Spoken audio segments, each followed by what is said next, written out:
Hello everybody, Solution9 here, and welcome to another weird video, pretty much. So the video we're going today is it worth purchasing an Xbox 360 in 2022? Well, for specific reasons, yes. For one, I can't tell you how much it is not. How much it is worth it, and how much it's not worth it. I can give you more reasons why it's worth it than I can't. I mean, just to start out with it, the console. Some of these consoles are built to last, and the last two models of the Xbox 360 were really built to last. And you have the Slim and the E, and they were both damn well worth picking up. While the original model really isn't worth it too much, depending on how they made the new boards from the 2005 to the 2009, it's really not worth picking up a white version. I would recommend getting a Slim or an E model. And right now I actually have an E model. I have a 2014 model, and it works perfectly and flawlessly. It's a fantastic system. But I have a list of games here to go through on reasons why it's worth getting an Xbox 360. Xbox 360 was the first console of its generation, but it was also one of the last consoles of the generation to really feature what it is today. And the PS3 still does good, and the Wii doesn't support this anymore. While the PS3 does support online, its online community is not as big as the Xbox 360. And to actually go through some list of games that you can actually buy today for the 360 that are just so cheap and way cheaper to buy, probably on the Xbox 360 than you can buy on any other console. Let's start off with some of the originals, and when I say original titles, let's go with the Gears of War games first. I have all three Gears of War games, and all three games are amazing. You can get the remaster version of Gears of War on the Xbox One. While it is between $5 to $10, I got this one for $4, and that just shows you how cheap that this console is. There's so many cheap games on this system, and it's just downright awesome. Even Gears of War 2, that was $5, and Gears of War 3, that's $5. So I spent, $13.95? I spent $13.95 on 3 games. That's cheap. You really can't find that anywhere. And I got some more games I want to go over. Now, there's a remaster of this game on Xbox One and PS4, and there's also a remaster version on the Xbox Series X as well as the PS5. And even though I don't have the actual case of it, but I do have a case, and that is Grand Theft Auto 5. Grand Theft Auto 5 released in 2013 for the Xbox 360 and PS3, and that was one of the last 7th generation great games of all time.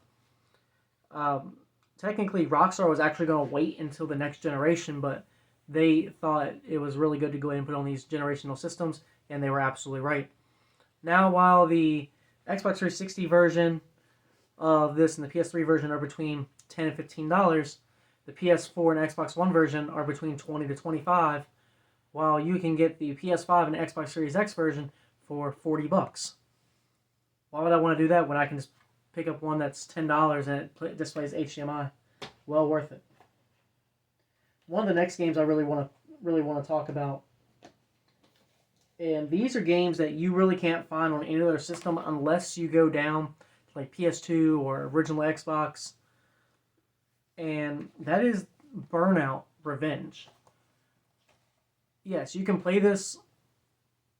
I think you can play on Xbox One, but you have to be able to have the disc for emulation.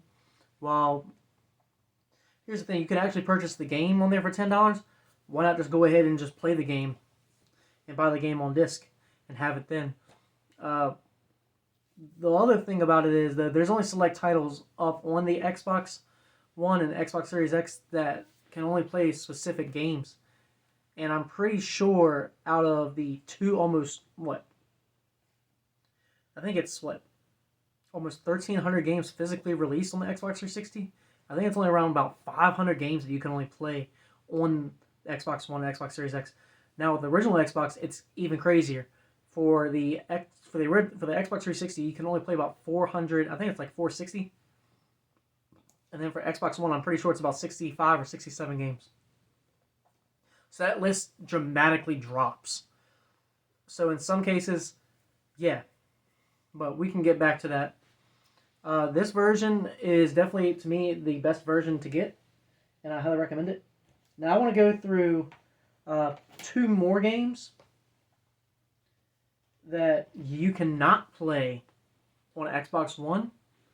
And one of these games you cannot really find on any other console. So the first one is WWE 12. You can find this on the Wii or PS3, which is cool. While I do enjoy the Xbox 360 version because it's a way better version, you cannot play this on any other console. You can't play this on Xbox One or Xbox Series S or X. You can't play it on there. So it has to be played on the 360. Another one that is exclusive just to the 360 is Forza Motorsport 3. This game is exclusive strictly to the Xbox 360. You cannot play it on any other console. You cannot play it on Xbox Series X. You cannot play it on Xbox One. And the last 2 I want to go over is Perfect Dark Zero, which was a launch title, and then Final Fantasy 13. So let's go over Perfect Dark Zero. Perfect Dark Zero you can actually purchase on Xbox One, but that's $20. I just pay the $5 that I just paid for. And then Final Fantasy 13. You can buy this on Xbox 360 digitally, and you can also buy it on Xbox One. But here's the thing. I would actually recommend, if you actually purchase any Xbox 360 game or anything like that, I would recommend buying that physically, not digitally.